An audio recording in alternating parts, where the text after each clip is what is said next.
Bonjour à tous et bienvenue sur TV Bib. Je suis ravie de vous retrouver aujourd'hui avec un nouveau coup de cœur, cette fois-ci autour d'une bande dessinée. Il s'agit de Sacrée Sorcière, une bande dessinée de Pénélope Bagieux, publiée chez Gallimard au début de l'année.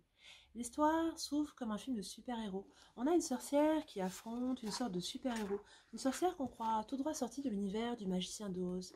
Et puis il y a une voix qui nous ramène à la réalité. Cette voix, c'est celle de la grand-mère, qui appelle son petit-fils pour lui proposer une glace. Et ce qu'on comprend très vite, c'est que le petit-fils vient de perdre ses parents dans un accident de voiture, et que désormais, il va vivre seul avec sa grand-mère. Sa grand-mère qui lui raconte des histoires le soir, des histoires vraies, des histoires de sorcières, parce que selon elle, les sorcières existent vraiment, et on peut les croiser dans la rue.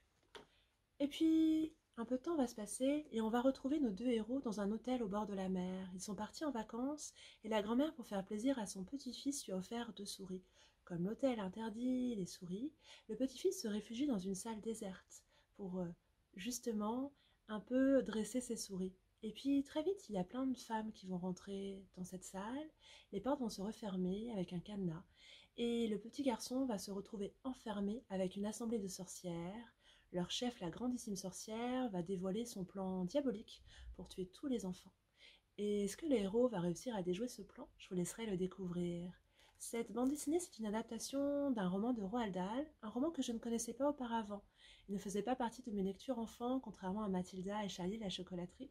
Donc j'étais ravie de connaître cette histoire via cette bande dessinée.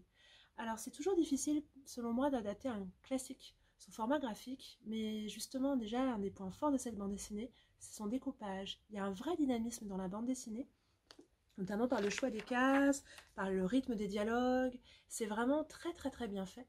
Et puis ce qui m'a beaucoup plu aussi, c'est la rondeur des dessins. Ça, c'est pour moi un des talents de Pénélope Bagieux, c'est de faire des dessins tout en rondeur, très colorés, très vifs, parfois très pop. Et cela m'a beaucoup plu justement pour cette adaptation du roman de Roald Dahl. L'autre avantage, selon moi, c'est justement toutes les références un peu geek qu'elle va instiller au fur et à mesure. Vous voyez la grand-mère, qu'on voit peut-être un tout petit peu mieux ici, elle m'a fait penser à Yetta, la grand-mère dans Une onde d'enfer. Et puis il y a pas mal de références comme ça qui vont parler aux adultes, et c'est très agréable de lire ça dans une bande dessinée.